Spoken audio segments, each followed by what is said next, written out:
네, 지금 소개해드릴 모니터는 삼성의 S24R350이라는 24인치 IPS 패널, 우리 삼성에서는 IPS라고 안 하고 PLS라고 얘기하죠. 네, IPS 패널을 채용한 풀 HD급의 1920, 1080 해상도를 지원하는 모니터를 소개를 해드리도록 하겠습니다.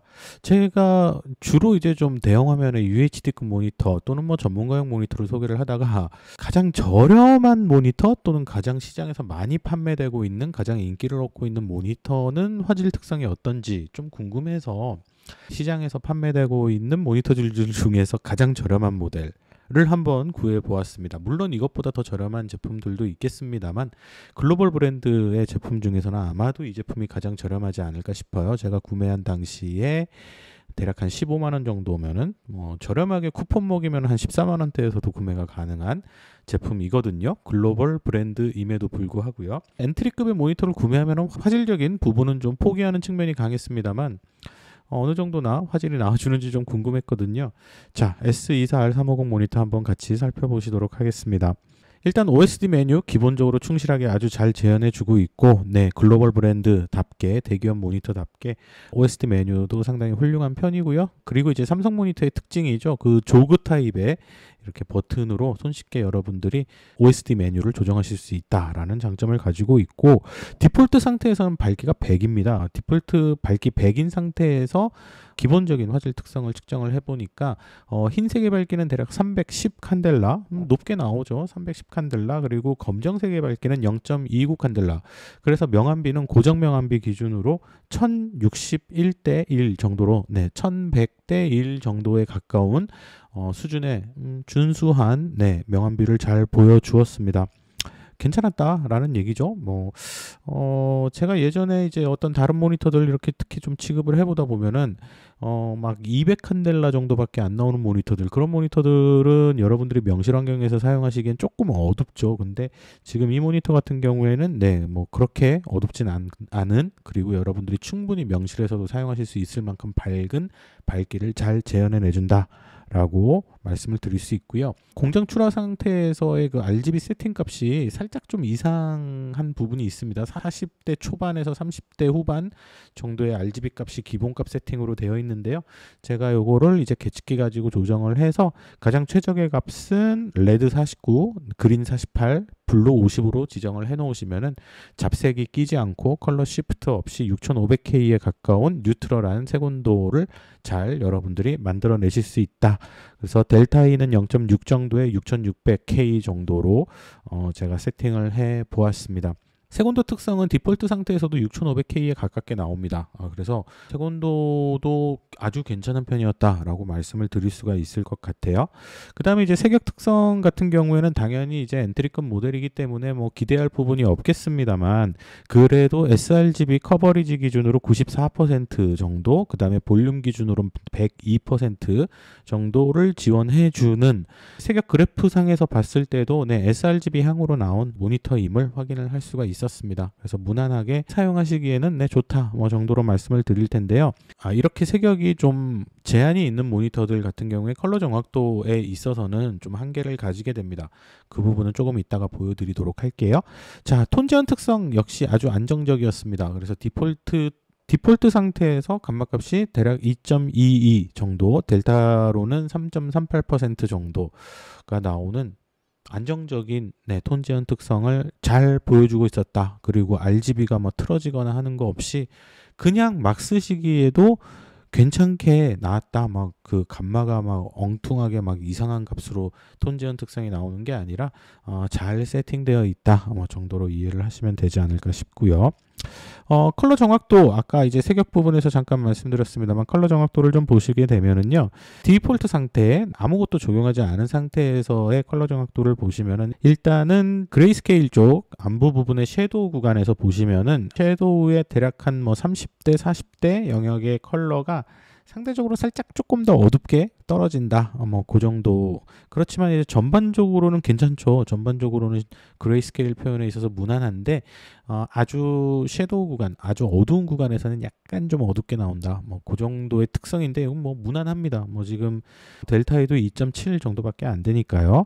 자, 근데 여러분들이 이제 제 모니터 리뷰에서 보시기 참 어려운 컬러의 부정확도를 지금 보고 계시죠. 막 레드 컬러 같은 경우에는 델타이가 막 11.5까지 벌어지는 컬러가 전반적으로 안 맞죠. 이거는 안 맞는다기보다는 재현해낼 수 있는 컬러의 한계라고 보시면 되겠습니다. 네, 그래서 이 모니터가 구조적으로, 물리적으로, 네, 요 정도 이런 원색의 레드라든지 좀 전반적으로 레디시한 부분, 적색 구간, 적색 인접 컬러들 구간에 있어서 색차가 좀 많이 벌어지는 것을 확인하실 수가 있는데요. 요거는 물리적으로, 네, 불가능한 부분이라고 생각하시면 될 것 같아요. 이 상태가 디폴트 상태입니다. 기본 상태이고요. 행렬 프로파일, 매트릭스 프로파일을 적용한 상태의 결과를 보시게 되면은 일단은 그레이스케일 쪽 부분의 정확도가 좀 높아졌죠. 올라갔습니다. 올라가고요. 컬러 쪽에 있어서도 아까 우리 디폴트 컬러 정확도보다 훨씬 좀 더 나아진 개선된 부분이 보이기는 합니다만 그래도 레드 컬러나 원색 계열의 컬러들, 좀 채도가 있는 컬러들에서는 색차가 여전히 존재함을 확인하실 수가 있습니다. 그렇지만 아까 이전 그래프하고 비교를 해보시면은요, 연한 채도의 컬러들 같은 경우에는 좀 어느 정도 개선이 된 것을 확인하실 수가 있으실 겁니다. 마지막으로 제가 LUT 프로파일을 적용을 해서 컬러 정확도를 한 번만 더 측정을 해보았습니다. 당연히 그레이스케일 좋고요. 자, 컬러 정확도에서도 좀 드라마틱한 차이가 좀 보이시죠? 컬러 정확도에서도 레드 컬러, 일부 몇 가지 레드 컬러, 퍼플 컬러를 제외하고 나머지 컬러들의 컬러 정확도가 상대적으로 좀 높아진 것도 확인을 하실 수가 있습니다. 매트릭스 방식의 프로파일을 사용할 것이냐 아니면은 LUT 방식의 프로파일을 사용할 것이냐, 요거는 여러분들의 선택입니다. 여러분들의 선택이고, 이거는 여러분들이 사용하시는 애플리케이션에서 LUT 프로파일을 지원하느냐 행렬 프로파일을 지원하느냐에 따라서 또 나뉘어질 수가 있겠습니다. 자, 그래서 이렇게 프로파일을 적용한 상태에서 색온도하고 감마 특성도 보시면은요, 훌륭하게 잘 빠지는 것을 뭐 좀 고가의 모니터와 비교해서도 꿀리지 않는 정도 수준으로 잘 뽑아내주고 있는 것을 확인하실 수가 있습니다. 그래서 제가 지금 보여드린 것과 같은 이런 그 매트릭스 방식, 행렬 방식 프로파일하고 LUT 프로파일은 제 블로그에서 다운로드 받으실 수 있도록 되어 있고요. 네, 아래쪽에 링크 통해서 제 블로그 들어가시면은 보시는 것과 같은 프로파일들 다운로드 받아서 사용하실 수가 있겠습니다. 뭐 BPC 기능을 활성화시킨 또는 비활성화시킨, 그리고 행렬, 그리고 LUT 다양한 종류의 프로파일들 제공해 드리고 있고요. 다운로드 받으시면은 많이 개선되지는 않지만 뭐 이 모니터의 레드 쪽 부분에는 당연히 한계가 존재는 합니다만, 그럼에도 불구하고 조금이라도 더 나은 컬러를 여러분들이 확보를 하실 수 있지 않을까 생각이 됩니다. 24인치입니다. 뭐 크기도 그렇게 크지는 않고요. 네, 요즘 24인치면 좀 작은 편이죠.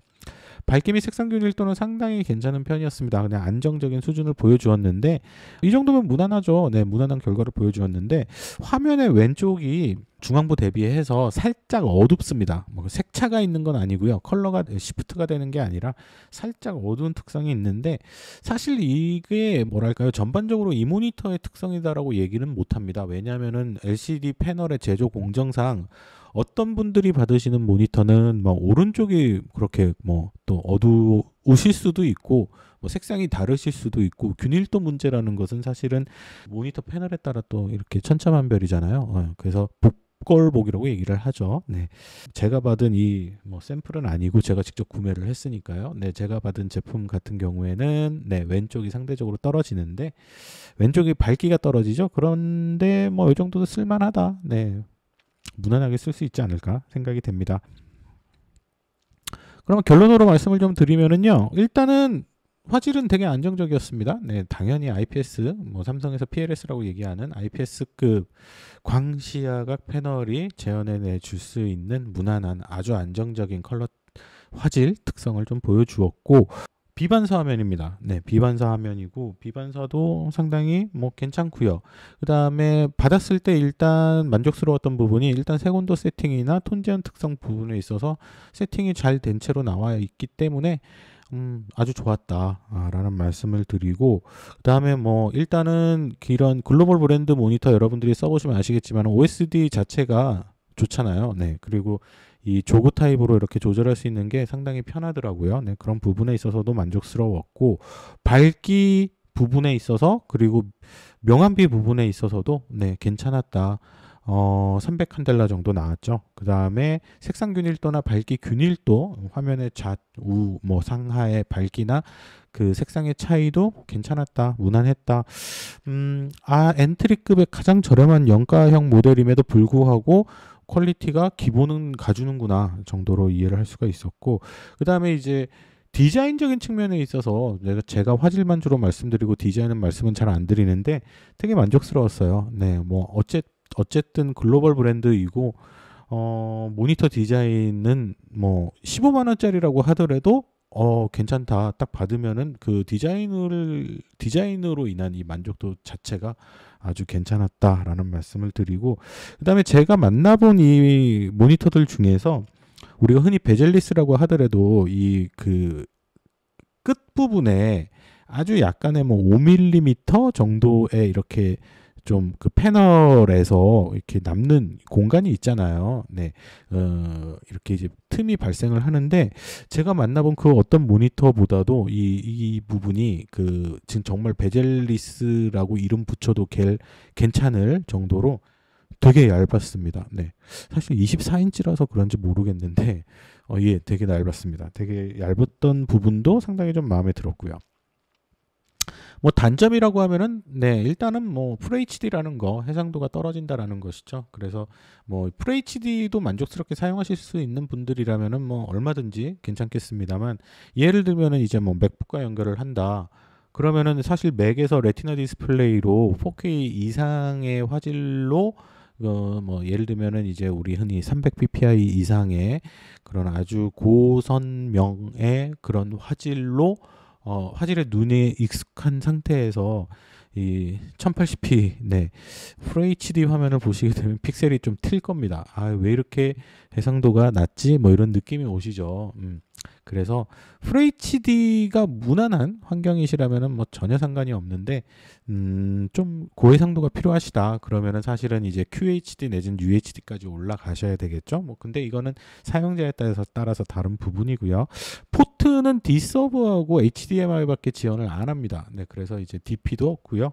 USB-C는 당연히 없고요. 네, 그래서 이제 그런 부분들 뭐 15만 원짜리 너무 많은 걸 기대하는 거죠, 사실은. 네, 그래서 뭐 사실은 뭐 없는 단점 제가 그냥 찾아가지고 이렇게 집어넣은 거라고 생각하시면 되겠고, 뭐 색 재현 영역, 뭐 색상이 좀 중요한 작업을 하시는 데 있어서는 좀 신경 쓰시라 고려를 해볼 필요가 있다라는 거죠. 색차가 발생하니까요. 특히나 레드 컬러에서 스탠드 기능, 틸트 기능만 지원합니다. 네, 이렇게 간단하게 틸트 기능 정도만 지원하고요.